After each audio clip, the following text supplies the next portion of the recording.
꼭 알아야 할 어제의 뉴스. 내일 두 정상이 판문점에서 만나는 건 오전 9시 30분입니다. 이후 두 정상은 전통 의장대 호의 속에 판문점 광장으로 이동해 공식 환영식에 참석합니다. 앞선 두 차례 선례에 따라 의장대 사열을 받는 게 바로 이때입니다. 그 다음 평화의 집에 들어서면 방명록 작성과 기념 촬영이 이어지고 오전 10시 30분부턴 본격적인 정상회담이 시작됩니다. 첫 회담 이후 점심 식사는 양측 지역에서 따로 갖기로 했습니다. 휴식을 겸한 일종의 작전 타임 성격입니다. 군사 분계선을 넘어 북측으로 잠시 돌아갔던 김 위원장이 다시 남측으로 내려오면 기념 식수를 하는 것으로 오후 일정이 시작됩니다. 정전협정이 맺어진 1953년생 소나무를 정주영 회장이 솥대를 몰고 군사 분계선을 넘었던 길 옆에 심습니다. 이때 흙은 한라산과 백두산의 것을 섞어 쓰고 물도 대동강과 한강의 물을 섞었습니다. 식수를 마친 두 정상은 도보다리까지 함께 산책을 한 뒤 다시 평화의 집으로 돌아가 오후 회담에 돌입합니다. 회담이 언제 끝날지 그 결과를 어떻게 발표할지는 미정입니다.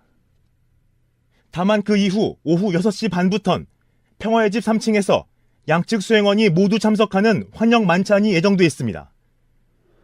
하나의 봄이란 영상으로 환송 행사까지 끝나면 남북 정상회담은 막을 내리고 김 위원장은 하루에만 4번 군사분계선을 통과해 북측으로 돌아갑니다. 김정은 위원장은 북측 판문각까지는 차를 타고 이동할 걸로 보입니다. 북한이 우리 측 기자단에 판문점 북측 구역 취재를 허용해 놓은 만큼 이 김 위원장은 차에서 내려서 일정 거리를 걸어서 이동할 가능성이 큽니다. 여기에 보면 왼쪽부터 중립국감독위원회, 군사정전위원회 본회의실, 그리고 소회의실을 가리키는 T1, T2, T3 이렇게 세 건물이 있는데요. 김 위원장은 T2와 T3 사이에 높이 10cm짜리의 콘크리트 경계석, 그러니까 군사분계선을 걸어서 넘습니다.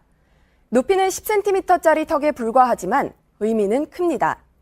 김 위원장은 한국전쟁 이후 처음으로 군사분계선을 넘어온 북한의 첫 지도자가 되는 겁니다. 그리고 오전 9시 30분, 문재인 대통령은 T2 건물 앞에서 김 위원장을 맞이합니다. 두 정상은 간단하게 악수를 나눈 뒤 조선시대 복장 차림의 우리 전통 의장대 앞에 서게 됩니다. 이후 의장대의 호의 속에 공식 환영식장으로 걸어서 이동할 것으로 보입니다. 환영식장은 우리 측 지역인 자유의 집과 평화의 집 사이 판문점 광장에 마련됩니다. 오전 9시 40분쯤 이곳에서 국군 의장대 사열을 포함한 공식 환영식이 열릴 예정입니다. 북측 최고 지도자가 우리 의장대 사열을 하는 건 역시 처음입니다. 북측 수행단엔 이수용 당 중앙위원회 부위원장과 이용호 북한 외무상이 포함됐습니다. 이 부위원장은 김정은 위원장의 외교 브레인으로 국제사회를 향한 메시지를 김 위원장과 조율합니다. 이 외무상도 북한 내 대표적인 미국통으로 북미 사이 비핵화 대화 때마다 참가해온 인물입니다. 앞선 두 차례 정상회담과는 달리 북한의 외교라인 엘리트들이 이처럼 총출동하면서 이번 회담에서 비핵화 논의가 구체적으로 이뤄질 것이란 관측이 나옵니다. 예상하지는 못했던 부분입니다. 북미 회담과 이후에 다양하게 진행될 국제사회 협력까지 고민하고 있다고 저희는 받아들이고 있습니다. 북측에선 군 핵심 책임자인 이명수 총참모장과 박영식 인민무력상도 동행합니다. 이 총참모장은 우리의 합참의장, 박 인민무력상은 국방장관격입니다. 이에 따라 우리도 수행단에 정경두 합참의장을 추가로 포함시켰습니다. 이로써 남북 군 핵심 책임자들까지 모두 판문점에서 마주 앉게 되면서 감시초소 철수나 중화기 철거 같은 비무장지대 정상화를 위한 조치들이 집중 논의될 것이란 관측도 나옵니다. 방송 중간에 좋아요를 눌러주시면 새날팀들에게 큰 힘이 됩니다. 미리 감사합니다. 트위터가 진짜 언론입니다. 자, 정상회담 날이 밝았습니다. 방송을 듣는 시점으로는 그렇습니다. 정상회담 D-1에 만드는 정상회담 D-Day 방송입니다. 예, 아침 맑은 물에 온몸을 샤워로 하고 대기해야죠. 해가 뜨기를. 예. 저는 그렇게 할 겁니다, 실제로. 이게 역사적인 순간에 또는 광화문에 나가 있거나 광화문에서 해 뜨는 걸 보거나 뭐 그럴 참입니다. 옛날 방식으로 정상회담 성공을 기원하는 네, 정화수 신비님. 그렇죠. 아 진짜로 굉장히 뜻깊은 날이죠. 반갑습니다, 신비입니다. 네, 어서 오시고요. 정상회담을 보면서 가장 심장 조심해야 될 분 바로 유명정님 봅니다. 심장이 튀어나오려고 하는데요. 예. 근데 디데이인 오늘은 튀어나오지 않고 진정될 것 같아요. 네. 전날까지는 막 튀어나오려고 했는데. 유명정입니다. 그리고 문재인 대통령 김정은 위원장한테 펜신 발휘하고 있는 우리 마차님. 안녕하세요, 마차입니다. 그 마차님이 주도하고 있는 피스 0427 티셔츠 불티나게 팔리고 있어서 지금 굉장히 곤란하고 죄송한 말씀 좀 드린다고요. 새벽 5시까지 작업을 하고요. 지금 순차적으로 배송이 나가고 있지만 최대한 밀어가지고 아르바이트생 동원하고 주말에도 계속 작업을 해서 주문하신 분들 빨리 받아볼 수 있게끔 하고 있습니다. 정상회담이 이제 성공적으로 끝나고 난 뒤에 굉장히 많은 분들한테 더 주문이 폭주하지 않을까, 그걸 기념하기 위해서. 4월 말에 소풍 가는 어떤 반 이런 아이들이요, 단체로 주문을 해서 6.15 14처럼 기념하고 싶어 하시는 분들이 많은 것 같아요. 근데 있잖아요, 이 방송을 빌어서 저한테 압력 좀 넣지 마세요. 이 티로도 압력을 넣는 사람도 있어. 그렇대. 돈을 현금으로 주고 그걸 좀 사다 달라는 거야. 나 못한다. 신비님한테 직접? 압력을 넣더라고. 신비님한테 아무런 권한은 그래서 없어요. 마차님 전화번호 넘겼는데 신청들 하셨죠? 그분들? 예. 제도로서의 민주주의가 흔들리고 구타는 일은 이제 없습니다. 민주주의가 밥이고 밥이 민주주의가 되어야 합니다.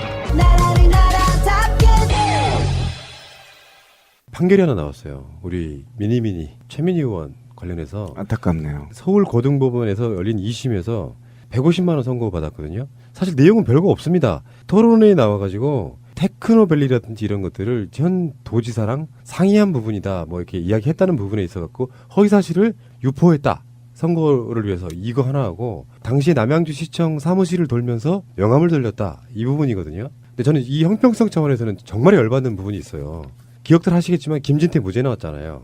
김진태가 지키지도 않은 공약을 허위로 만들어가지고 매니페스토 인용해가지고 거기서 지금 굉장히 공약을 잘 지킨 뭐 순위 안에 들어갔다 이런 식으로 보냈는데 거기가 무죄가 나온 이유가 뭔데? 몰랐다는 거예요. 허위사실인지 몰랐다는 거예요. 근데 이거는 최민희 의원이 그냥 아무것도 없는데 그걸 주장한 게 아니고요. 실제로 도지사내 이런 사람들로부터 형식적인 아마 그런 이야기를 들었고 의례적으로 했던 말이든 어쨌든 간에 그건 어차피 할 수밖에 없는 어떤 아젠다를 갖고 이야기를 했는데 그게 마치 최민희 의원이 허위사실 유포해서 선거 때 유리하게 쓰려고 했다.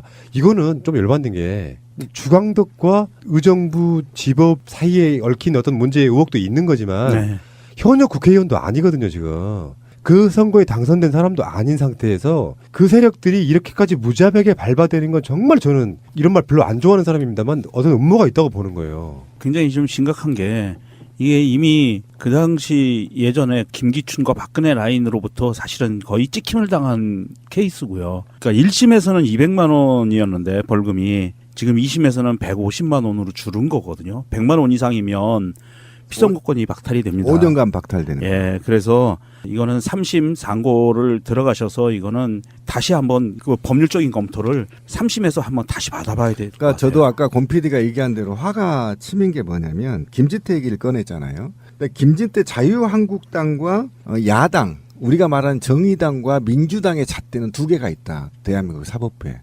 저는 이게 확실한 제 신념이고요. 왜 그러냐면 지금 김진태 사건으로 맞비교를 하더라도요. 죄악이 김진태가 더 셉니다. 김진태가 훨씬 더 악질적이에요. 김진태는 자기 지역구 사람들 문자를 쐈거든요. 그럼에도 불구하고 5년간 자격 박탈을 해버리고 피선거권을 박탈해버리고 김진태는 무죄로 판결이 난 거 아닙니까? 그러면 이것이 과연 어떤 거냐. 그럼 이번 드루킹 사건도 제가 이것과 연결시켜 보면 드루킹 사건도 경찰 내부가 소통되고 있었단 말이죠. 누군가하고는. 그러면 저는 이거를 이제 관료주의로 좀 표현을 하고 있는데 이 문재인 정부의 평화 모드, 그다음에 진보 민주 정치의 확대 또는 복지국가 확대를 방해하는 기득권 세력 내의 관료주의가 완고하게 있다라는 겁니다. 여기다 제 얘기를 하나 넣어보면요. 대통령이 공무원 해고자들한테 복직시키라고 지침을 내리면 해야 되는 겁니다. 그런데 각 부처에서 차관급 이하 실무진들이 부정적 의견을 내버려요. 이게 지금 있잖아요. 전반적으로 관료주의 내에 있는 기득권 세력들의 완고한 저항이 시작됐다. 난 이렇게 봅니다. 지금 감히 이 국민적 지지가 70% 이상이 넘고 있는 이 국가 정책들도 반대를 하고 있단 말이에요. 지금 각 부처에서 일부가 말이죠. 근데 이 사법부 내에서도 저는 완고한 기득권 세력들의 관료주의로 뭉쳐있는 저항 세력들이 있다. 이 저항 세력들을 제거하지 않으면 이런 두 가지의 잣대들이 계속 우리 사회를 혼란시킬 거다. 가장 핵심 중에 하나는 검찰이 1심에서 200만 원을 구형해요. 근데 1심 재판에서 200만 원을 선고합니다. 이런 경우는 없대요. 그럼요. 예. 근데 지금 최민희 의원이 150만 원을 받았는데 선거에 출마할 수 있으려면 100만 원 미만, 90만 원, 80만 원 뭐 이렇게 할 수 있겠죠. 근데 지금 2심까지 150만 원이 나온 상태에서 사실 2심에 돌입했을 때 굉장히 쾌재를 불렀던 여러 가지 이유들이 예, 있어요. 그렇죠. 이거는 분명히 무죄까지는 아니더라도 선거에 출마할 수 있을 정도 벌금 한 80 정도 나오겠네 했던데 또 이런 판결이 나온 거거든요. 한번 보세요. 느낌 보자고. 김진태랑 비교했을 때. 최민희 의원이 했다는 말 케이블 TV 토론 나왔고 지역 케이블 TV에서 도지사에게 경기 북부 테크노밸리 유치를 약속받았고 기획재정부 장관에게 조한 IC 신설을 확인했다. 이런 종류의 얘기를 한 모양이에요. 근데 재판에서는 당시 경기지사와 남경필이죠. 기획재정부 장관은 최 전 의원의 도와달라는 말에 적극적으로 협조했다거나 고려해 보겠다고 한 사실은 있지만 확약하거나 합의하지는 않았다. 사실은요, 정치인에 따라서는 예를 들어서 내가 명종님이 도지사거나 기획재정부 장관인데 이러이러해서 지역 현안이 있는데 이거 좀 잘 좀 봐주시죠. 그러면 예예 잘 하겠습니다. 이렇게 어떤 그 의례적인 답을 하더라도 정치인은 거기에 대해서 그렇게 이야기할 수 있는 여지가 있는 거거든요. 그럼요. 절대 예. 안 된다고 말하지 않았다면 그런 상태라 그러면 이게 선거의 어떤 용으로는 충분히 저는 써먹을 수 있는 부분이라고 생각해요. 왜냐하면 그럼요. 예. 이 아젠다를 최민희 의원만 거는 게 아니고요. 그 지역 수건 사업이면 정치인들. 상대 당도 똑같은 비슷한 걸 걸어요. 그렇지. 그러니까 이게 최민희가 당선될 수밖에 없는 기가 막힌 공약으로서의 문제가 아니기 때문에 이 정도로는 본인이 당선이 되고 나면 공약이 지켜지는 부분들을 노력을 하겠죠. 이런 형태의 공약 메커니즘이라는 게 있단 말이에요. 맞아요. 근데 이거를 유죄를 때 붙여버려? 그리고 5년 동안 정치활동 못하게 해? 아니 그 당시에 재판에서 나온 거에 의하면 그 당시에 그 경기도지사 남경필 기획재정부 장관을 만나서 이야기하고 논의한 것도 팩트고 그리고 긍정적으로 그럼 검토해 드릴게요라고 얘기한 것도 팩트예요.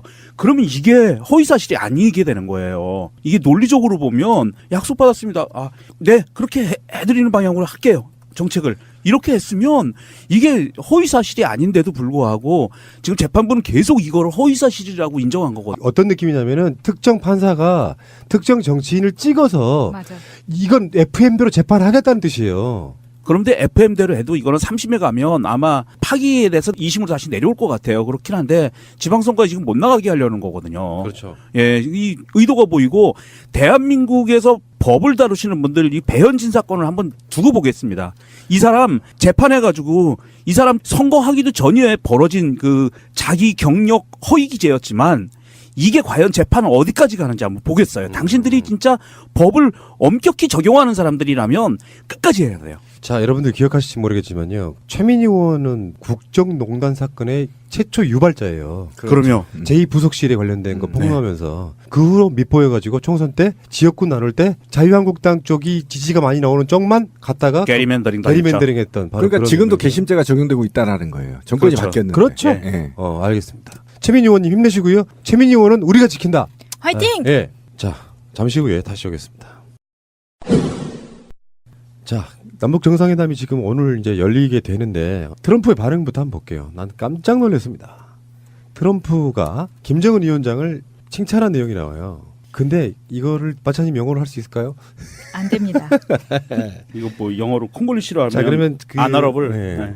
그러니까 어떤 말을 했습니까? 프랑스 대통령과의 자리에서 한 말이에요. 김정은은 매우 개방적이고 지금 하고 있는 걸 보면 매우 훌륭하다고 생각합니다. 여기서 이제 아너러블이라고 하는 그 단어가 어마어마하게 높임을 주는 거라면서요. 네, 트럼프가 직접 아너러블이라는 말을 쓰면서 최대한 존경을 담은 표현으로 업적이 있는 사람한테 이제 쓰는 말이잖아요. 꼬마 로켓맨에서 그러니까. 대단하네요. 몇 달 만에. 그러니까 상전벽해.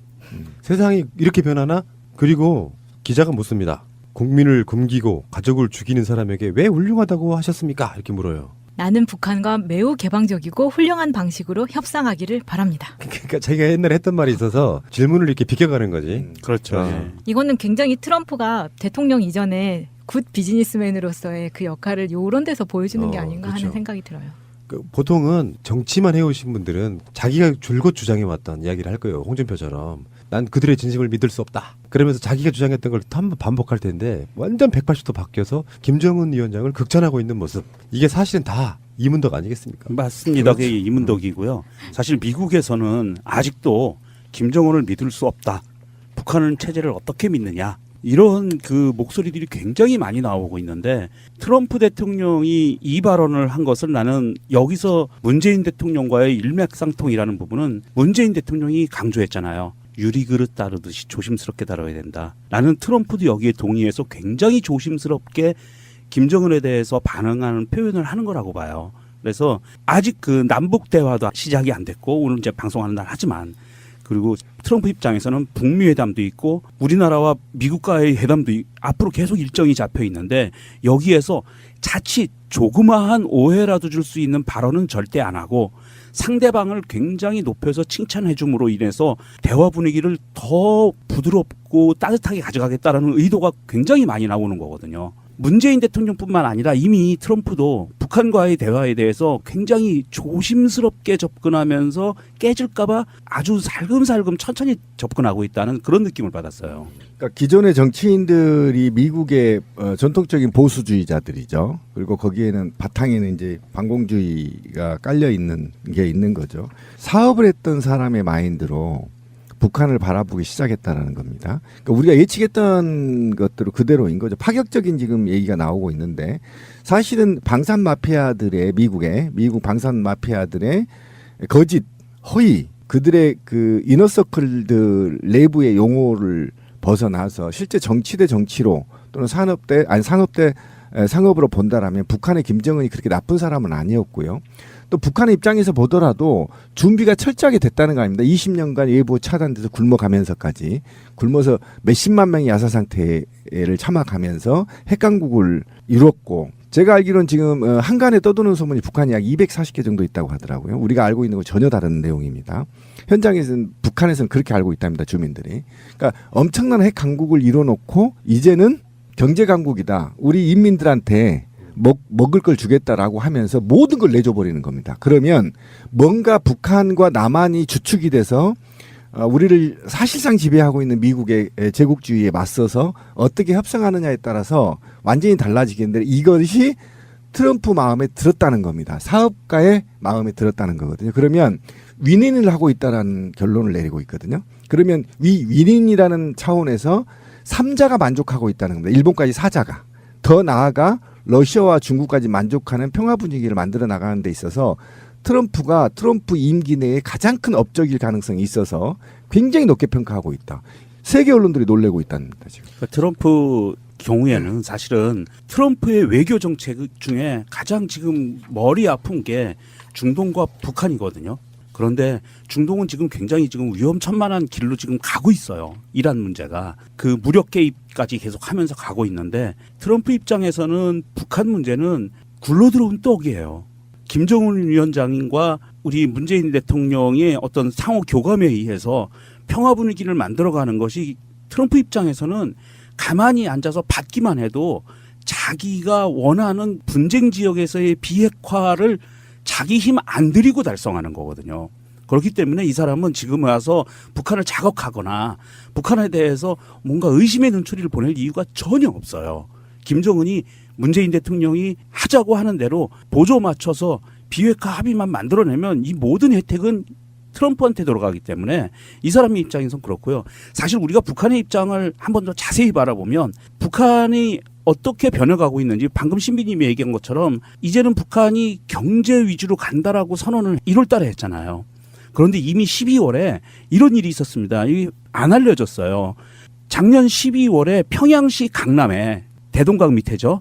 강남에 강남 개발 경제 개발 지역을 지정을 해서 여기에 외국인 투자를 받겠다고 그때 지정을 했어요. 전쟁 난다고 하던 시기에. 김정은의 지금 그 경제 행보라는 것은 이러한 식으로 북한의 경제를 대략 보기에는 지금 중국식은 아니고 베트남식으로 일당 독재 체제를 유지하면서도 경제적인 비약적인 성장을 원하는 이런 시스템으로 가고 있다라고 예측이 되고 있거든요. 이런 상태에서 트럼프 외에 그 누구도 사실은 김정은 위원장이나 북한을 자극할 만한 발언을 할 수가 없는 거죠. 어떻게 하면 조금 더 빨리 신속하게 부드럽게 화기애애하게 이 협상의 결과를 만들어낼 것인가에만 집중하는 게 사실은 맞는 겁니다. 좋은 신호인 거죠. 만약에 트럼프가 밑딱선을 타면서 난 김정은 믿을 수 없어라고 계속 한다면 문재인 대통령이 괴로워지는 거예요. 그렇죠. 예. 그러니까 음모론 하나 제기하자면 트럼프가 문펜 어떤 카페 같은 데 가입한 거야. 실제로 암암리 활동했구나. 워싱턴 지부장. 더 많은 분들이 들을 수 있도록 하트 꼭 눌러주세요.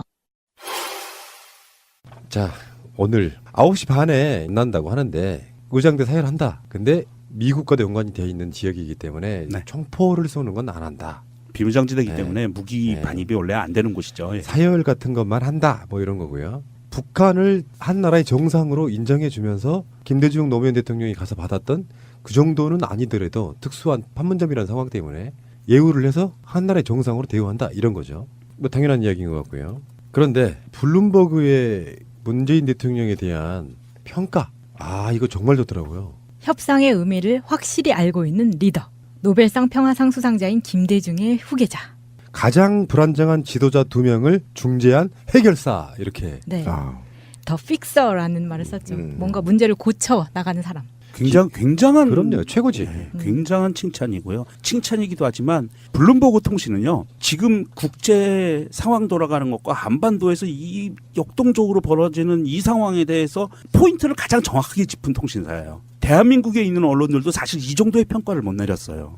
그러니까 저희가 문재인 대통령 이 대통령 되기 전에 사드와 갈등 문제, 그다음에 핵 문제, 북한의 그동안에 고립된 우리의 상식, 잘못된 상식들이죠. 아까 명정님도 얘기했지만 굉장히 잘못된 상식 하에서 판단하기에는 이 난국을 어떻게 뚫고 갈 것이냐라는 난제가 있었단 말이죠. 그리고 촛불혁명 이후에 문재인 대통령이 태어났고 저희는 우리 그 기억나세요? 비상식량 사들이고 했던 기억나시죠? 그런 움직임까지 있었던 이 정국이었고 이런 정국에서 사실은 빠져나오면서 운전대를 누가 잡느냐라는 얘기가 나오면서 이런 전반적인 아시아, 동북아시아 전체 평화를 만들어 나가는 과정이 1년 단위고 몇 개월도 걸리지 않았어요. 쉽게 말하면 이 협상을 끌어내기 이 날까지는 1년이 가까워지겠지만 사실은 한 6개월 정도에서 사실은 게임이 끝난 겁니다. 문재인 대통령 입장에서. 그 짧은 사이에 운전대를 뺏기니 어쩌니 그 홍 씨의 반발에도 아랑곳하지 않고 정말 인접국 전체를 다 특사를 보내면서 발빠르게 북한 문제를 해결해 나가는 걸 보면 인류사의 보기 드문 리더는 맞습니다. 그러니까 저는 이제 그 블룸버그의 표현을 보면서 문재인 대통령 정말 행복하겠다라고 느낀 게요. 대한민국의 평화의 상징이 김대중 대통령이잖아요. 그러니까 노벨 평화상도 받는 것이고. 그렇죠. 예. 근데 거기에 김대중 대통령의 후계자라는 표현이 아랫사람이라는 의미가 아니라 정통성을 그대로 계승한. 그렇지. 이런 평화 의미거든요. 통일 정책을 계승한. 예. 멋지다. 아까 신비님도 말씀하신 것처럼 누군가가 지도자들이 마음만 먹으면 얼마든지 사실 마음만 먹으면 두 정상이 마음만 먹으면요 남북 통일 1년도 가능해요. 그럼요. 마음만 먹으면 사람이 하는 일이기 때문에. 맞습니다. 근데 이미 마음을 닫아놓고 남북 간 사이에 대치 상황 만들어놓고 이용해 먹은 정치인들이 문제인 거지 사실은. 올바른 지적이세요. 사실 그 정치인들이 아직도 우리나라에서는 사람 같지 않은 정치인들이 살아남아서 지금 다니고 있어요. 그분들이 어디가 있는지 알려드릴 수 있어요. 국회 본회의장 앞에 하얀 천막 치고 있는 분들이 그런 분들이에요. 아, 맞아. 이게 지금 자유한국당 국회의원 나리들은 정말 정신들 차리시고요. 자유한국당을 지지하시는 분들도 그렇지만 우리 쪽 사람들도 좀 냉철히 바라봐야 되는 게 지금 아까도 말씀드린 것처럼 트럼프가 굉장히 문재인 대통령처럼 유리그릇 다루듯이 조심스럽게 다루고 있어요. 이 북한과의 관계를. 그런데 우리나라는 뭐 말할 것도 없죠. 북한의 입장은 어떤지 아세요? 북한이 하고 있는 일련의 행위들을 보면은요. 이 사람들 또한 남북 대화와 북미 대화 이것을 유리그릇 다루시 하고 있어요. 조짐들이 나옵니다. 우리나라에서 대북 확성기 방송을 중단하자마자 북한에서도 대남 확성기 방송을 중단했어요. 그리고 또 하나 의미 있는 현상이 벌어졌어요. 연평도 앞에 대수합도라고 있는데 군사분계선 건너편에 있는 겁니다. 약 한 12km 떨어져 있는데 거기에 항상 포진지가 산속에 들어 있었거든요. 그리고 항상 열려 있었어요. 그리고 포가 발사 준비 상태. 뭐냐면 함포거든요. 배를 향해서 쏘는 대함포인데 그 포진지가 이번 주 초에 폐쇄가 되고 다쳤어요. 무슨 말이냐면 북한에서 대남에서 위협적인 위력을 행사할 수 있는 수단을 다 닫은 거예요. 그만큼 북한도 이번 회담에 대해서, 이번 남북 정상회담에 대해서 굉장히 큰 의미를 갖고 있고 조심스럽게 접근하고 있다는 거예요. 그러니까 이런 상황에서 텐트 치고 밖에서 소풍 나온 것처럼 그 도시락 까드시는 분들은 제발 좀 정신 차리고요. 국회로 들어가서 국회 차원의 통 크게 정말 대한민국 국민들의 대표로 뽑힌 그 국회의원들이 대한민국과 북한, 한반도의 미래와 전 세계의 평화를 위해서 한 마음으로 좀 뭉쳐줬으면 좋겠어요. 제발 좀 텐트 좀 걷어줬으면 좋겠습니다. 그러니까 저도 이제 놀란 게 사실 우리 주변국을 보면 그래요. 그러니까 아베나 시진핑이나 푸틴이나 트럼프나 이 보통 사람들이 아닙니다.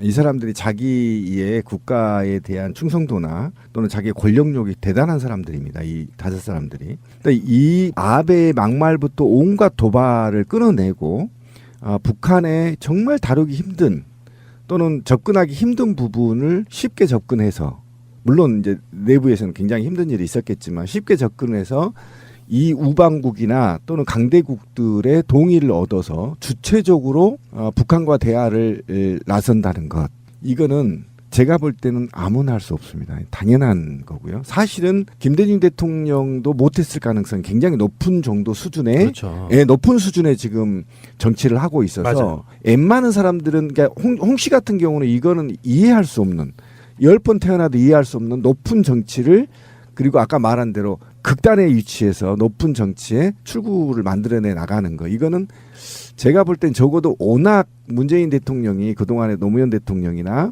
김대중 대통령이 가려서 어떤 자신만의 캐릭터로 리더십을 발휘하지 못했잖아요. 그런데 이번에 독립적인 리더십으로 발휘할 수 있는 길이었기 때문에 세계가 극찬하고 있다. 예, 그러니까 이런 부분도 있죠. 김대중, 노무현 두 대통령은 대상이 김정일이었어요. 김정은이 문재인 대통령의 카운트 파트너가 되는 것도 중요한 부분 중에 하나예요. 전향적으로 생각할 수 있는 그렇죠. 세대가 다르고.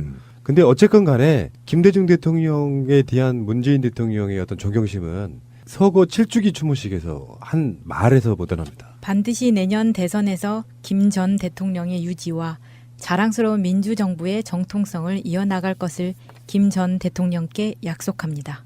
우리 국민이 피땀 흘려 이룬 민주주의, 경제, 남북 평화에 공든탑을 다시 일으켜 세울 것입니다. 김대중 대통령께서 꿈꾸셨던 것처럼 여기 목포에서, 부산에서 기차를 타고 파리와 런던까지 갈 수 있는 그런 세상을 만들 것입니다. 그것으로 우리가 얻는 것은 평화만이 아닙니다. 우리 경제가 북한과 대륙으로 확장되며 새로운 경제 도약을 이룰 수 있습니다. 여기 다 들어있죠. 이런 느낌들이. 네. 그러니까 어쨌든 이승만이 이 나라를 한번 개판 만들고, 박정희, 전두환, 노태우가 피바다 만들었죠. 이 나라를 피바다 만들고 MB와 박근혜가 헬조선으로 만들어버렸단 말이에요. 거기에 대해서 정통성이라면 김구와 김대중, 노무현을 잇는 민주 진보, 민족적 정신을 잃지 않고 꾸준히 이어왔다는 데에 대해서 굉장히 높은 평가가 있어서 그 정통성이란 말이 굉장히 이 말에 공감이 가는 거죠. 예. 문재인 대통령은 어쩌면 임기가 끝났을 때는 뭐 서로가 비교하는 건 사실 의미는 없지만 말이에요. 세계사적으로 봤을 때는 임기가 끝났을 때 즈음에는 이미 김대중, 노무현 두 대통령을 넘어서는 세계적 비중을 가질 가능성이 높아요. 그렇죠. 실제로 이런 것들을 끌어내는 부분에서 보면 그렇다 보니까 지금 세계적인 언론들이 깜짝깜짝 놀랄 어떤 걸 발표하거든요. 순위는 사실 별로 의미가 없다고 생각하는데 타임지가 선정한 2018년 가장 영향력 있는 인물 100인에 올라갔는데 정치인 중에는 1위입니다. 그리고 포춘지도 2018년 위대한 리더 50인에서 4위를 선정할 정도. 그러니까 이미 대한민국이라는 브랜드에 문재인이라는 브랜드가 더 높아진 상황이 됐단 말이죠. 지도자가 세계적으로 어떤 추앙을 받거나 좋은 이미지로 남아있으면 대한민국이라는 브랜드가 더 올라가는 그런 부분이 있는 거예요. 문재인 대통령은 정말 그래서 어떤 논란이 일어나도 지지율이 안 빠지는 게 지금 이 상태. 우리 상상도 못했던 게 지금 바로 방송 나가는 오늘 이루어지고 있잖아요. 소름이 쫙 돋아요. 근데 그러면서 저는 이제 높게 보는 게 저희가 촛불 시민들이 촛불 전국에서 시민의식이 한참 업그레이드됐고 그 업그레이드된 정신을 문재인 대통령이 이행하고 있다는 점에서 문재인 대통령만 독자적인 리더십을 보여주고 세계적인 리더십을 보여준 것뿐만 아니라 우리 시민들까지 아까 브랜드 얘기했잖아요. 시민들 의식도 한 차원 상승해버리는 굉장히 이례적인 지금 일이 벌어지고 있는 거거든요. 사실은 저놈들이 총칼로 들이대는 게 쉽거든요. 굉장히 쉽습니다. 그리고 그렇게 되면 강대국들이 돈도 많이 벌고요. 솔직히 하는데 그런 것들을 어떻게 교묘하게 말해서 정치로 승화시켜 나가는 건 제가 볼 때는 굉장히 독보적이다. 예. 아침 9시 반 되면은 남북 정상이 만나는 건데 김정은 위원장하고 문재인 대통령이 만나는 장소가 어딘지 아세요? 맞춰줄게 질문이요. 처음으로 대면한 자리. 군사 분계선이요. 빙고 맞는데 여러분들이 영화를 통해서 너무나 많이 봤을 바로 그 자리. 공동경비국 JSA에서 이병헌과 저쪽에 송강호가 마주보는 그 장소에서 만나는 거예요. 그 TA, T2, T3 있는데 그 자리가 딱 문재인 대통령과 마치 그분들이 영화를 본 것처럼. 그러면 노무현 대통령께서 이렇게 넘어갔던 그 자리하고는 또 다른 완전 거죠? 다르죠. 거기는 이제 일반 도로로 가신 거고 공동경비구역 JSA 바로 그 장소에서 서로 만나게 되는 거예요. 그 진짜 영화잖아 이거는. 네. JSA에 보면 그 안에 회담장이 건물이 있는데 T1, T2, T3 이렇게 있어요. 이게 T2하고 T3 사이로 가는데 이게 T가 뭐냐면 그 임시라는 의미예요. 임시. 템포러리. 예, 템포러리. 텐트 아니야 텐트? 그러니까 가건물이죠. 그렇죠. 회의를 하기 위해서 만든 가건물을 거기인데 두 번째, 세 번째인데 T1은 중립국 감독위원회 회의실이고요. 지금 가는 그 두 정상이 움직일 T2는 군사정전위원회 본회의실, T3는 군사정전위원회 소회의실이에요. 그러니까 본회의실과 소회의실 사이길로 움직인다는 거죠. 그 영화에서 보면은 초반에 그런 장면이 나와요. 외국인이 남쪽에서 그 판문점을 관광 갔다가 바람에 모자가 북쪽으로 넘어가요. 그거 못 넘어갑니다. 큰일 나요. 큰일 나죠. 아, 주스로 못 간다고. 주스로 못 그래서 가요. 그 영화상에서 주워주잖아요.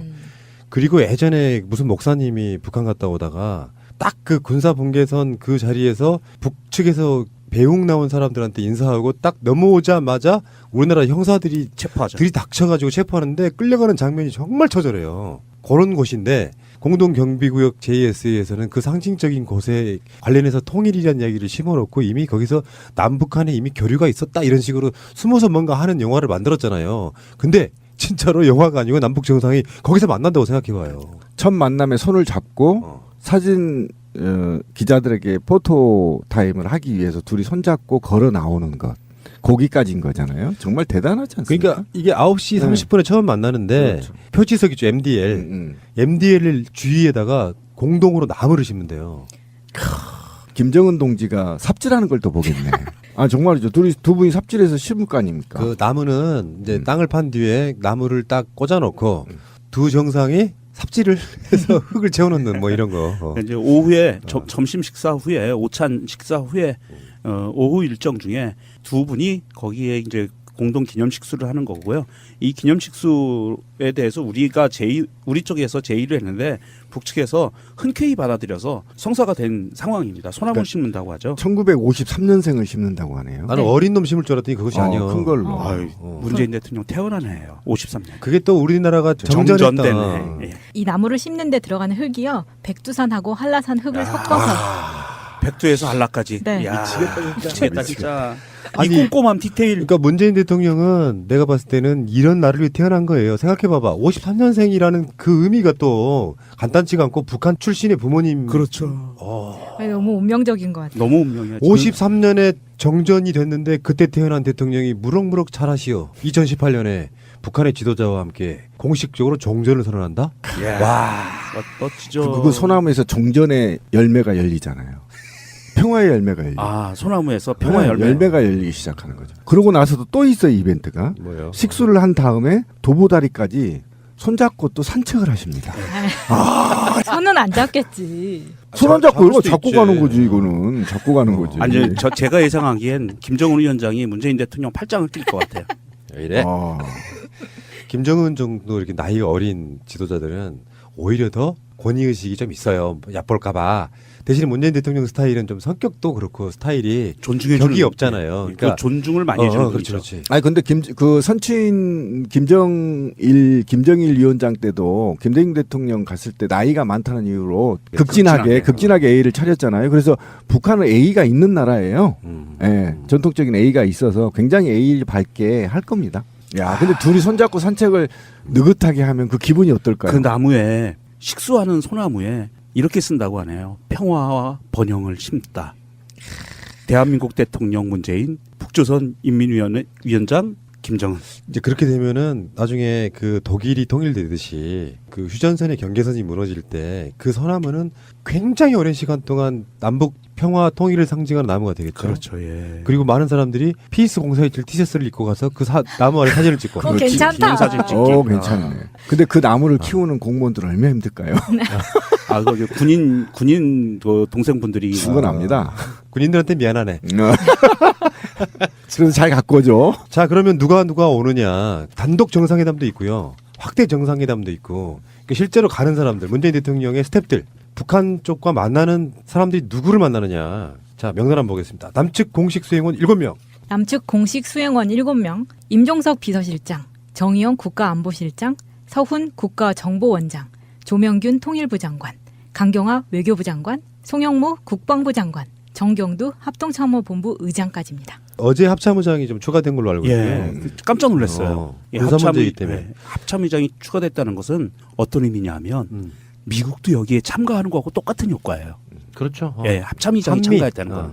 그러니까 그런 면에서 보면은 종전 평화 이런 쪽에 어떤 느낌을 주잖아요. 그렇죠. 국방부 장관도 가고 비서실장과 국가안보실장, 국가정보원장, 통일부 장관, 외교부 장관, 국방부 장관. 그러니까 이게 종전협정 때문에 합동참모본부장이 참석할 수밖에 없는 상황이라는 걸 우리가 알 수 있는 거죠. 이 인물을 보면. 그러니까 종전협정의 완결표는 미국과도 해야 되는데 네. 최소한 남북 간 당사자끼리는 선언적 의미가 좀 있는 그렇죠. 부분이 있을 것 같고요. 국방부 장관이 인증해 뭐 이런 식의 어떤 의미를 두고 가는 거지. 송영무 국방부 장관이 가셔가지고 말씀 많이 하시면 안 돼요. 좀 부탁드리고 싶어요. 자, 북측에서는요? 네, 9명이 모두 내려옵니다. 김영남 최고인민회의 상임위원장, 저번에 올림픽 때 왔었죠. 네. 김영철 당 중앙위 부위원장, 이분은 이제 그 유명한 천안함 사건의 범인으로 계속 지목했던 분인데 억울한 분이죠. 억울하신 분이고. 최휘 당 중앙위 부위원장, 예. 리수용 당 중앙위 부위원장, 김여정 당 중앙위 제1부부장, 리명수 총참모장, 박영식 인민무력상, 리용호 외무상, 리선권 조국평화통일위원회 위원장. 그러면 이게 북측의 공식 수행원들도 보면 우리 남측 수행원과 격이 딱 맞춰져서요. 그렇죠. 예, 북측도 이미 준비가 다 끝난 거예요. 근데 이분들한테 수행원이라 그러니까 좀 그렇다이.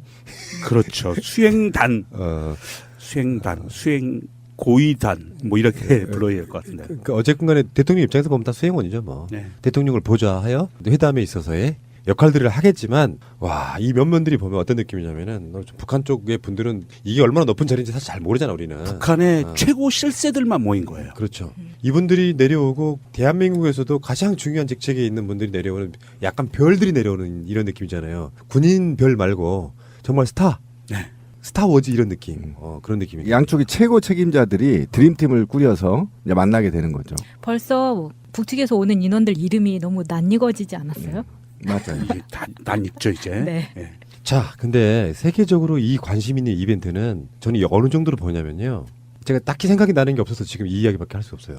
화제성, 이슈성으로 보면 9.11 정도 느낌이에요. 그러니까 세계가 일시에 한 곳을 바라보는 사건들은 그렇게 많지가 않아요. 1년 지나도록. 그렇죠. 맞습니다. 그러니까 지금 남북한이 북핵 문제에 뭐해서 이런 상황에서 역사적인 지금까지 미증유에 있지 않았던 남북 정상이 만난 적은 있지만 이런 형태로 만난 경우는 처음이니까 그러다 보니까 세계 이목이 다 쏠리고 있고 트럼프마저도 김정은 위원장을 치켜 세워주면서 지금 이런 세계적 분위기인데 여기에 우리 존경하는 교황께서 굉장히 존경하는. 저는 교황을 진짜 존경하거든요. 가톨릭에 있어갖고 지금 현재 프란치스코 교황이 갖는 의미는 간단치가 않아요. 수십 년 동안의 보수 교황을 체제를 깨고 가톨릭이 얼마나 낮은 자들로 향해야 되는가라는 내부적 투쟁을 하고 계시는 교황께서 발표하신 메시지는 이겁니다. 오는 27일 판문점에서 문재인 대통령과 김정은 국무위원장의 남북 정상회담이 열립니다. 이번 만남은 한반도와 전 세계 평화 보장을 위한 투명한 대화, 화해와 형제의 회복을 위한 구체적 행보를 시작할 좋은 기회가 될 것입니다. 평화를 열렬히 갈망하는 한국인들을 위해 개인적으로도 기도할 것이고 가톨릭 교회 전체가 한국과 가까이 있을 것입니다. 교황청은 사람들 간 만남과 우정의 이름으로 더 나은 미래를 만들기 위해 이뤄지는 모든 유용하고 진지한 노력을 함께하고 지지하며 장려합니다. 야, 이게 어떤 의미냐면 정치적 논란이 있을 수 있어서 남과 북이 만나는 행위가 장차 지구의 인류 미래를 위해서 굉장히 좋은 일이라고 표현하고 있는 거죠. 맞습니다. 예, 이건 굉장히 극찬을 한 그러니까 거예요. 아까 9.11 이후에 이제 최대 인류가 70억 인구가 이제 집중되는 날이라는 거 아닙니까? 곰필이 말이. 근데 여기에 이제 핵심 우리 교양도 얘기했지만 희망과 용기라는 말을 썼거든요. 그러니까 9.11을 암흑했다고 한다면 그리고 그들이 저지른 만행에 있어서 대가성이라고 한다면 여기에는 정말 말에서 말로 통한 평화. 그래서 그 평화를 만드는 데 있어서 용기를 잃지 말라는 교양의 말은 교양이 사실은 인류의 어른 아니에요. 지금쯤 우리가 그래도 힘들 때 찾아주시는 분이 우리 세월호 때도 오셨던 것처럼 어쨌든 그런 어른이 이렇게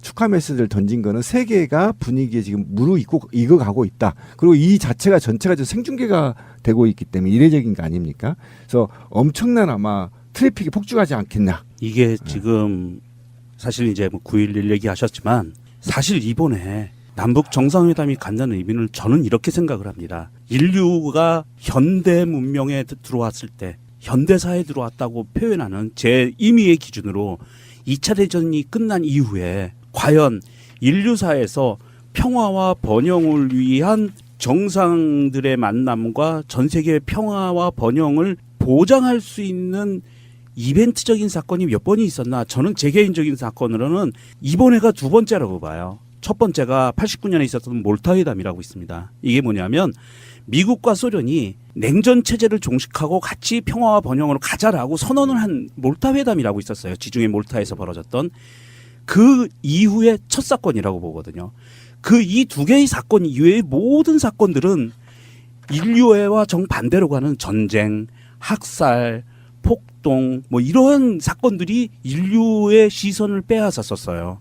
그런데 이번에 남과 북이 만들어내는 이 평화와 번영이라는 것은 전 세계가 다시 한번 인류가 가야 할 곳을 다시 한번 상기시켜 줄 수 있는 굉장히 커다란 이벤트적인 그렇죠. 사건이다라고 저는 봅니다. 지금 문재인 대통령의 역할은 누구나 다 알다시피 미국과 북한을 연결해 주는 거고 우리 문제이기도 하지만 인류사적 문제이고 당사자적으로는 북한과 미국의 문제인 복잡한 게 얽혀 있는데 문재인 대통령은 남북 정상회담 이후에 곧 얼마 안 있어서 미국으로 가요. 그 지금 현재도 정의용 국가안보실장이 미국 왔다 갔다 하면서 미국과 어떤 의제라든지 여러 가지 상황들을 조율하고 있거든요. 그러니까 자기가 주인공이 되고 싶어하는 정상들이 그런 실수를 가끔씩 해요. 이제 키를 쥐고 있는 트럼프를 약간 패싱하는 느낌으로 지들끼리만 막 이야기해. 그리고 언론 플레이 되게 잘해. 그리고 나면 사실 남는 게 별로 없는. 근데 트럼프 입장에서는 뭐 우리나라 입장에서 약간 자존심 상할 수도 있지만 당면한 과제이기 때문에 굉장히 중요한 자리에 있는 사람을 특사로 보내면서 조율을 해가면서 트럼프 입장을 존중해 주면서 트럼프가 심리적으로 불편할 게 하나도 없는 상태로 만들어 놨기 때문에 초반에 말씀드렸던 것처럼 김정은 위원장에 대한 칭찬도 나오는 거라고 생각해요. 맞습니다. 그렇지. 문재인 대통령 봐서 내가 잘해야지 이런 거 이런 분위기가 있는 거예요. 그 문재인 대통령이 남북 정상회담이 끝나고 이 성과를 갖고 사실 냉정하게 봅시다. 남북 두 정상이 공동 기자회견을 하던 합의문을 만들어요. 그런데 우리가 보기에도 사실 그 뒤에 아직 합의가 안 된 부분, 합의해 나가기로 했는데 너무 예민한 부분 사실 있습니다. 이것을 갖고 문재인 대통령이 트럼프하고 만나서 조율을 또 하고 설득도 하고 이해도 시켜주고 해서 북한과 미국이 원만하게 결정을 지을 수 있는 중간 다리 역할을 해주는 거거든요. 그렇지. 이게 한미 정상회담이 갑자기 잡혔어요. 정의용 실장이 가가지고 조율하는 단계에서 잡힌 게 왜 그러냐면 문재인 대통령의 이 협상가와 그 다리 역할을 해주는 이 역할이 굉장히 중요한 빛을 발했다는 거예요. 그러니까 그게 무슨 얘기냐면 정전 협정을 하려면 한미 북이 해야 되거든요. 3자가 해야 되기 때문에 여기에 미국을 뺄 수가 없단 말이죠. 그러면 이제 남북이 종전 사인을 해버리면 마지막 남아 있는 것이 미국과의 종전 합의거든요. 그러니까 당연히 대통령이 회담을 끝나고 즉시 미국으로 달려가서 이 문제를 해결지어서 3자 이제 회담 하에 사인이 되겠죠. 그리고 여기에서 이제 왕따가 되어 있는 것처럼 소외감을 느끼면 해방을 놓을까봐 또 아베한테 전화해서 이 문제는 우리 둘만의 문제가 아니다. 3자 문제이기 때문에 좀 기다려 달라. 이렇게 이제 안심시킨 것까지 전반적으로 아울러서 지금 일이 진행이 되고 있어서 어쨌든 이번에 미국에 가셔서 만나면 아마 3국 정상들의 만남 일정을 잡고 올 가능성이 굉장히 높습니다. 네. 그렇겠죠. 그러니까 남북 정상회담 이후에 일단 한미 정상회담을 한 번 더 하는 거고요. 그렇죠. 그 사이에. 예. 그 사이에 바로 북미 정상회담으로 갈지 북미 정상회담 후에 남북미 정상회담이 있을지 모르는 건데 그렇지. 이제 이를테면은 우리는 지금 피스 공사이질은 4월 27일에 모든 포커스를 맞추고 있지만 김정은 위원장하고 문재인 대통령이 판문점에서 만나는 건 별로 부담이 없잖아요. 그렇죠. 예. 그러면 뭐 한 두 달에 한 번씩 만나고 우리는 계속 그때마다 막 티셔츠 만들어가지고 피스 0627 뭐 이렇게 만들고 피스 0851 만들고 그랬으면 좋겠다는 거지. 그러니까 티셔츠를 팔려고 하는 말이 아니라 그만큼 자주 만나면 도움이 되죠. 그럼요. 그러니까 어쨌든 이제 그 과정에서 일단 북미 협상이 이미 일정이 거의 지금 확정이 되려고 하는 상태고 장소만 지금 몽골로 하는 거냐 아니면 싱가포르로 하는 거냐에 지금 문제가 남아 있는 거고. 우리는요 신비님 잘 안 들으셨겠지만 우리는 평양에 올인하고 있어. 평양으로 푸시해야 돼. 그렇지. 그림이 평양. 제일 좋아 그게.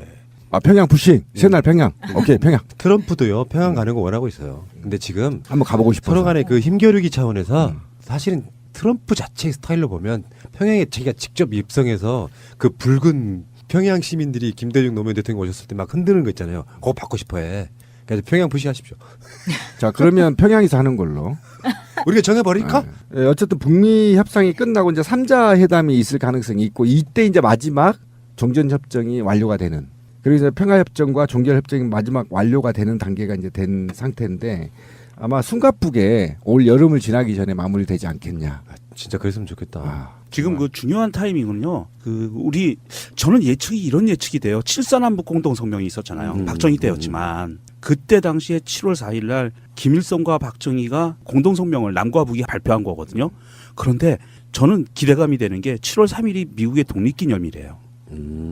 자, 난 그 날짜가 왔다 갔다 하면서 뭔가 성사가 되지 않을까 하는 트럼프 입장에서도 미국 전체 국민들에게 큰 선물을 줄 수 있는. 그러니까 그거는 그럴 만한 예측이에요. 그거는 저는 네. 이제 조금 약간 색깔을 달리하는데 뭐냐면은 지금 트럼프가 바라는 계속 원하고 있는 방법이랄까 이게 키워드가 최대한 빨리 진행하자 비핵화를. 그러니까 문재인 대통령하고 김정은 위원장하고 둘이 만남에 있어서 세계적 스포트라이트를 받잖아요. 네. 그러면 트럼프 입장에서는 독립기념일도 중요하지만 그 이전에 뭔가를 이루어서 그 흐름을 갖고 독립기념일로 가려고 하는 그 성격이 있잖아. 성격이 네. 내가 주인공 되고 싶어 죽겠는데 지금 세계 언론은 문재인 김정은만 비추는 거 따라서 저는 막상 눈으로 그 회담을 장면을 보고 나면 트럼프의 생각은 본인도 빨리 만나고 싶어 할 거다라는 예상을 한번 해보는 거예요. 그럼 6월 달이요? 최민희 의원 방송에서 한 말이에요.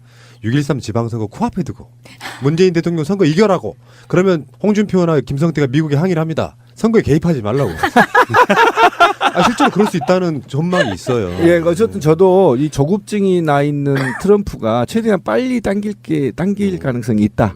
왜 그러냐면 이게 시간을 늦추면 어차피 트럼프와 김정은 문재인 대통령이 추진하려고 했던 것들이 음해될 수 있고 저지될 수 있고 물타기가 될 수 있어서 잡스러운 지렁이들이 끼기 전에 빨리 마무리를 지으려고 하는 그리고 그 성과들을 인류사에 남기려고 하는 욕심들이 지금 내가 있는 것 같아요 보니까. 그러기 위해서 네. 발빠르게 움직일 거다. 저는 그렇게 봅니다. 지금 이제 김대중 대통령이 북한 갔을 때는 북한에 들어가고 나서 3일 만에 6.15 공동성명이 나왔어요. 그렇죠.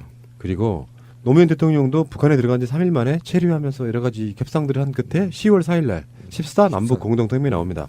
근데 지금 이번은 충분히 특사들이나 이렇게 왔다 갔다 하면서 의제가 다 조율된 상태에서 사실상 의제 자체를 남북 정상이 확정짓는 정도라고 보거든요. 4.27 판문점 공동선언 이렇게 나오는 거죠. 그러니까 지금은 우리가 6.15, 14가 몸에 붙어 있지만 앞으로 여러분들 머릿속에는 실질적인 남북 평화가 이루어진 4.27이라고 하는 숫자가 굉장히 오랜 시간 동안 기억에 남을 것이다. 피스 공사했지. 올해 수능에도 나오겠죠. 명심하십시오. 수험생들. 진짜 그럴 수도 있겠다. 당연히 나오겠죠. 근데 이 공식 수행원 명단을 보면 그러고도 남는다. 양측의 관계자가 의논 없이 이미 다 논의가 끝난 상태에서 서명만 하기 위한 준비 단계일 가능성이 굉장히 높아서 이미 서류를 왔다 갔다 이제 선언을 어떻게 할 거냐. 그래서 그날 바로 양측이 따로 선언하는 것이 아니라 손잡고 선언할 가능성이 굉장히 높다. 저는 이번 정상회담의 부제를 접속으로 한번 해보고 싶어요. 접속. 서로 간에 얼굴은 알아. 만나본 적도 없어. 목소리도 알아. 실물로 온라인에서 오프라인에 만나는 접속. 옛날 영화 얘기하시는 손가락 이렇게. 접속 공사의칠. 누구였죠? 영화 배우가? 전도연. 네. 방송 들으시는 우리 애청자분들 왜 이렇게 흥분한지 아세요? 저 어렸을 때부터 박정희 때에도 전두환 때에도 노태우 때에도 그 이후에도 학교를 다닐 때 가르친 노래 실제로 그 노래를 부르면서 우리가 평화 통일을 추구했는가를 한번 여쭤보고 싶어요. 우리의 소원은 통일, 꿈에도 소원은 통일. 네, 마차의 민간요법 이야기. 제가 이 주제 받은 다음에 푸나님한테 신경질을 좀 냈어요. 80년대생 이후 사람들은 민간요법 같은 거 모른다. 그래서 제가 주워 들은 것들 중에서 좀 재밌었던 거, 그러니까 프랑스 같은 데서는 민간요법 이런 걸 어떻게 쓰나 이런 거를 좀 프랑스에도 얘기를- 그런 게 있겠죠. 네, 있긴 외국에 원래 유럽사에서 프랑스가 가장 무식한 나라였다고 하잖아요. 진짜로 부정하지 원래 않겠습니다. 그 로마 시대부터 로마사를 쭉 보다 보면 제일 마지막에 문명이 개척된 공간이 프랑스 그 지역이거든요. 그러니까 옛날 말로 부르고뉴 지방인가? 그 지방이 영국보다 훨씬 늦게 개간돼요. 문명화되는. 그렇죠. 예, 예. 옛날에도 바바리안들 예. 지금으로 따지면 이제 게르만족이 되겠죠. 그러니까 그 그 사람들도. 오랫동안 내려오는 그 민간요법 그런 게 있겠죠, 프랑스에도. 있겠죠. 예. 이상한 전설도 많잖아요. 그쪽은. 이상한 것도 많고 한데 뭐 약간 유럽에서는 영화에서도 몇 번 나온 장면이기도 한데 예를 들어서 뭐 천일의 스캔들 이런 거는 이제 배경이 영국이기도 하지만 예. 프랑스에서도 그랬다고 해요. 이거는 제가 가족들한테 들은 건데 중세의 왕이 아프면 몸에 피가 가득 차 있어서 그렇다고 생각을 해서 피를 계속 뽑았대요. 충격적이다. 야, 이거 참. 그래서 처음에 영화를 같이 보는데 그 장면이 나왔을 때 저는 그게 뭐 하는 건지 몰랐었거든요. 그래서 봤는데도 그냥 넘어갔을 거예요. 옆에서 얘기를 안 해줬으면. 근데 실제로 팔에 이렇게 피를 계속 뽑는데 이거 빨대 같은 거를 이렇게 꽂아가지고 네. 피를 계속 흘려보내는 거예요. 그럼 사람이 점점 기력이 빠지면서 점점 더 아파질 거 아니에요. 근데 그게 낫는 거라고 믿고 그런 식으로 해서 왕들이 요절을 많이 했다. 그게 몸에서 피가 쭉 빠져나가면 온몸이 이완되잖아요. 약간 편안해지는 그런 느낌은 일시적으로 들 수 있겠네요. 야, 참. 그래서 그런 얘기 보면서 뭔가 영국의 전철이 처음 왔을 때 사진하고 네. 당시에 우리나라 사진을 비교를 해보면 차이가 어마어마하잖아요. 예, 우리는 예. 아직도 초가집인데 거기는 네. 전철을 다닌단 말이에요. 맞아요. 예. 그리고 제가 놀랬던 게 그 우리 파리 만국박람회 있잖아요. 예, 예, 1910년도에 예. 일제강점기에 우리나라에서 거기까지 가잖아요. 사람이 예, 왔다 예, 그랬잖아요. 그래서 그 만국박람회장을 가봤어요. 그때의 모습을 또 비교를 해보면 그때 당시에도 거기는 막 유리로 건물 위를 장식하고 막 이랬단 말이에요. 근데 저번에 갔을 때 그걸 보면서 아, 그때 당시 조선 사람들이 이 나라 와서 봤을 때 어떻게 느꼈을까. 완전 새로운 세계잖아요. 그렇기도 하고 그 만국박람회 자체를 대단하다고 볼 수 없는 게 그 당시에 흑인 전시관이 있었어요. 그래서 동양인 전시가 또 있지 않았나요? 저는 그렇다고 어디서 들었는데 봤는데? 제가 정확하게 봤던 건 흑인 흑인 전시관은 있었어요. 동양인은 안중에도 없을 때지 않았을까? 우리의 흑인을 가둬놓고 전시를 시켰다고 예, 하잖아요. 예. 그거는 전 사진도 봤어요. 예. 네, 그런 거였는데 딱히 저도 본 바가 없더라고요. 민간요법을. 근데 신기했던 거. 예를 들어서 제가 가서도 막 체하거나 이러면은 최근에야 제가 좋은 약을 하나 찾았어요. 카베진이라고.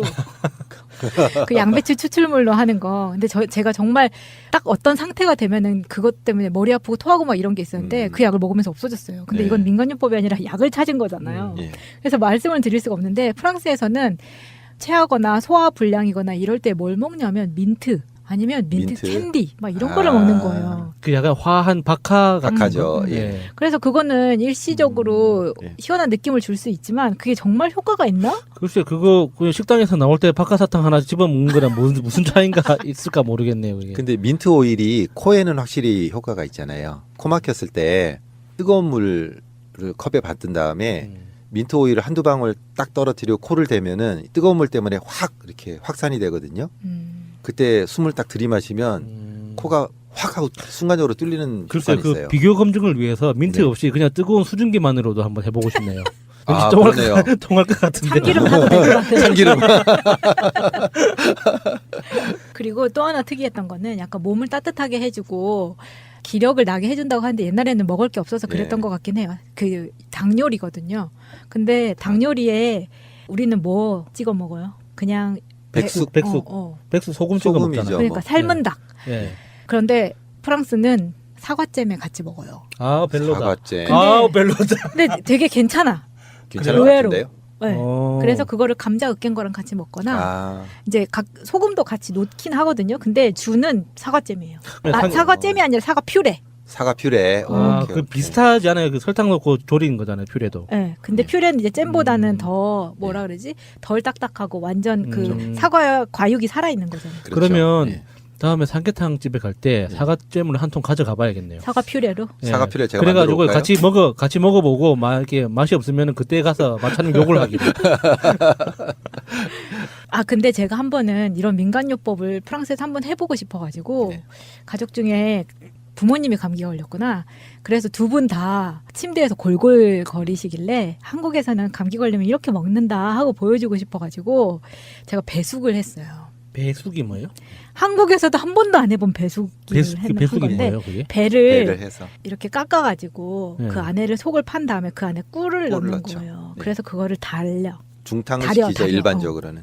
그래가지고 그거를 이제 먹는 거예요. 아, 그 한국에 계신 부모님한테도 해준 적이 없는데. 근데 그때 정말 그거 하는데 얼마나 생쇼를 했냐면 왜냐면 배 자체가 유럽에 그 정물화 같은 거 보면은 배가 우리나라 배 같이 안 생겼잖아요. 예, 뭐 예. 호롱박처럼. 그래 생겼죠. 호롱박처럼 생겼죠. 생겼고 겉에도 노란색이 아니라 초록색이고 막 이렇단 예. 말이에요. 그래서 이걸로 배숙해도 똑같나 이런 생각이 일단 들었고 그리고 크기 차이가 너무 나니까 그게 차이 나죠. 속을 파는 게 너무 힘든 거예요. 조그만하니까. 그래서 내가 이걸 하면서 진짜 똑같이 그 생각을 했어요. 내가 부모님한테도 안 해준 거 여기 와서 이걸 하느라 지금. 그래서 꿀을 채워가지고 이제 두 분한테 중탕해가지고 하는데 사실 그게 받아보는 사람은 내가 얼마나 고생했는지 모르잖아. 그리고 제가 원래 요리를 하는 사람이 아니기 때문에 배숙을 하겠다고 한 거는 정말 큰 결심이었어요. 그래서 이제 인터넷 찾아가지고 겨우겨우 해서 한 건데 일단 배 자체를 프랑스에서 그렇게 많이 먹지도 않고 정모라에서만 먹을 뿐이야. 그래서 그때 그렇게 했던 기억이 나요. 그래서 그게 먹고 효과가 있었어요? 물론 좋다고는 하시죠. 하기야 뭐 꿀인데 뭐가 들어간들 꿀이 들어갔는데 기본값은 하겠죠. 며느라기가 해온 건데. 근데 배가 기본적으로 목에 좋은가 보죠. 아까도 제가 말씀드린 대로 배. 목하고 기관지, 예. 막 감기 뭐 이런 거에 좋다 그러잖아요. 그 가수들이 1년 내내 장복하는 것 중에 배하고 도라지 같이 배도라지 예, 즙. 배도라지 즙을 1년 내내 장복한다고 하잖아요. 그렇구나. 목 관리를 위해서. 그런 거를 또 봤고 그 다음에 모로코 떼비노라는 게 있어요. 그 모로코에서 만든 거예요? 네. 모로코에서. 아 진짜로? 모로코제예요? 네. 왜 예전에 할머니들이 사분이라고 하는 거 있죠. 사분이라고 들어보셨어요? 좀 못 들어봤어요. 못 들어봤네. 사분이라고 하는 게 사실 비누를 얘기하거든요. 근데 그게 불어예요. 사봉에서 온 거예요. 사봉. SABON? SAVON. 이거는 제가 모로코 가서 본 거였었거든요. 근데 모로코가 프랑스에서 멀지도 않고 불어를 쓰는 지역이에요. 그러다 보니까 프랑스 사람들이 굉장히 가서 사업을 많이 하거든요. 문화는 완전 달라요. 그러니까 짧은 반바지라던가 짧은 민소매 티셔츠라든가 이런 거를 입고 밖에 나갈 수 없어요, 여자는.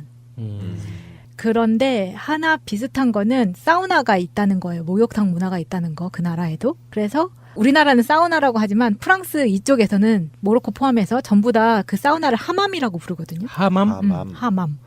그래서 우리처럼 뭐 습식 사우나 같은 거 있잖아요. 그 안에 우리랑 똑같이 들어가는데 다른 거는 뭐냐면 비키니를 입고 들어간다는 거죠. 수영복을 입고 들어간다는 거죠. 남녀가 같이? 네, 같이 들어가는 거죠. 함께 네. 모르겠어요. 근데 제가 간 곳은 관광객을 주위로 하는 데라서 그럴 수도 있는데 정말 지역 주민들이 가는 데면은 어떻게 하는지는 모르겠는데 거기가 이제 뭘 해주는 거냐면 우리처럼 그 세신사 아주머니들 계시는 것처럼 그런 걸 해주는 거예요. 거기도 똑같이. 우리만 때를 미는 게 아니었어요? 네. 그래서 그게 너무 신기해서 그래서 거기 가면은 마트에서 우리나라 떼수건하고 똑같은 걸 팔거든요. 진짜로? 네. 그래요? 그래서 뭔가 이태리 타올이 뭔가 좀 설득력이 있어진다. 우리나라만 있는 줄 알았는데. 근데 우리랑 되게 다른 게 우리는 네모잖아요, 모양이. 예. 근데 거기는 권투 글러브처럼 생겼어요. 그래서 소매 쪽에 밴드가 달려있고 손을 쑥 집어넣어서 이렇게 막 몸을 문지를 수 있게 만들었는데 그게 떼수건의 표면이 우리나라가 좀 더 거칠어요.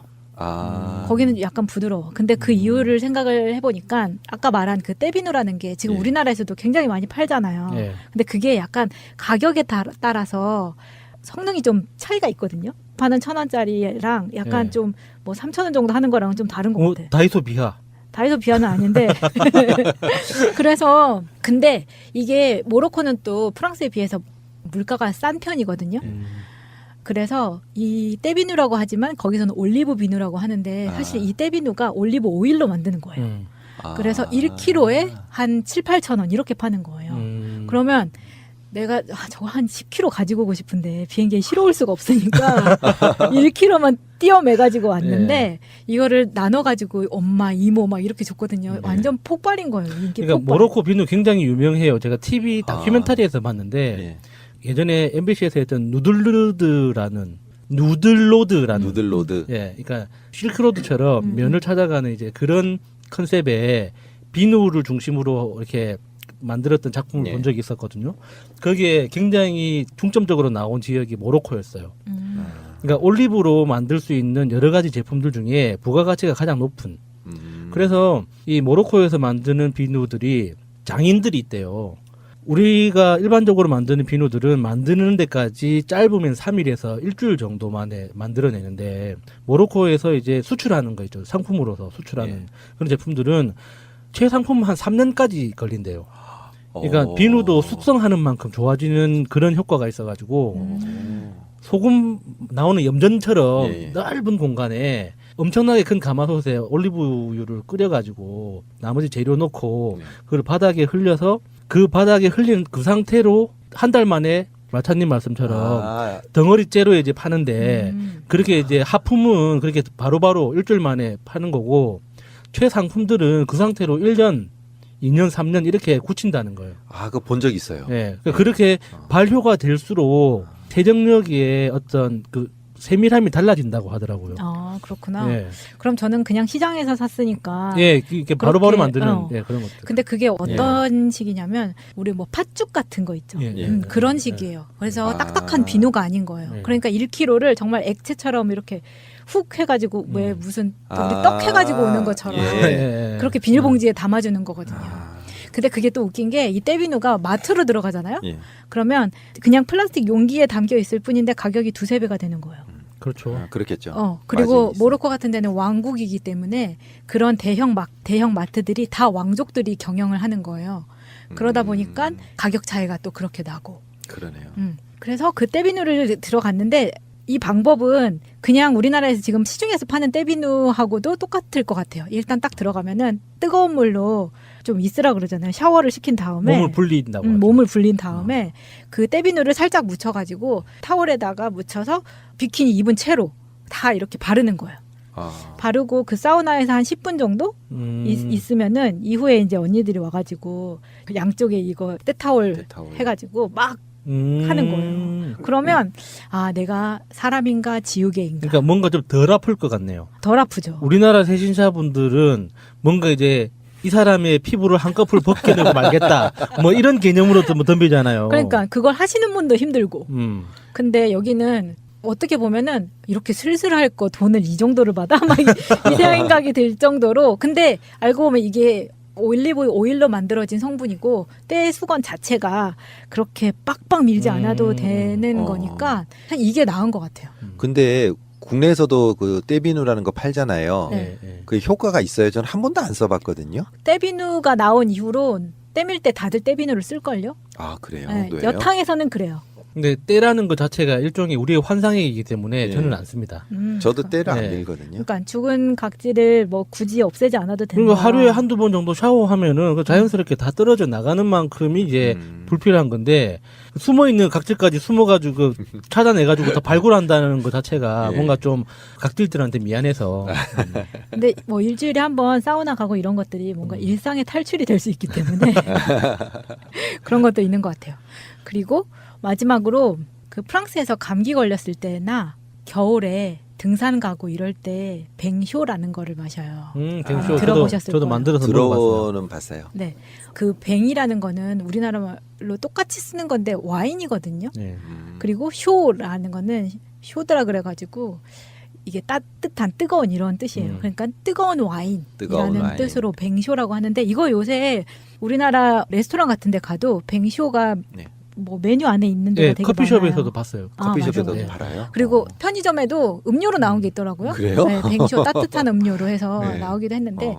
이거는 비싸지 않은 레드 와인으로 냄비에다 한가득 붓고 여기에 갖가지 뭐 과일. 예, 과일이라는 시나몬 뭐 이런 것들 넣어가지고 같이 끓이는 거예요. 그러면은 알코올은 좀 많이 날아가니까 예, 그걸 마시면은 몸이 뜨끈해지는 근데 거죠. 그러겠죠. 주의할 게 저도 이제 좋다고 해서 한번 뱅쇼를 근데 와인 2병을 따라가지고 이제 아, 진짜 해봤어요? 네, 해봤는데 주의해야 될 게 네. 맛있어요. 그래서 그러겠네요. 과일도 들어가고. 만들어서 이틀 만에 다 먹었어. 아. 몸도 안 아픈데. 와인도 취하는데. 그래서 진짜 뱅쇼를 한번 드셔보고 싶으시면 그 설해마을에 프랑스 사람들 많이 살잖아요. 이때 뭐 크리스마스 때 이럴 때 가면은 그 행사를 하거든요.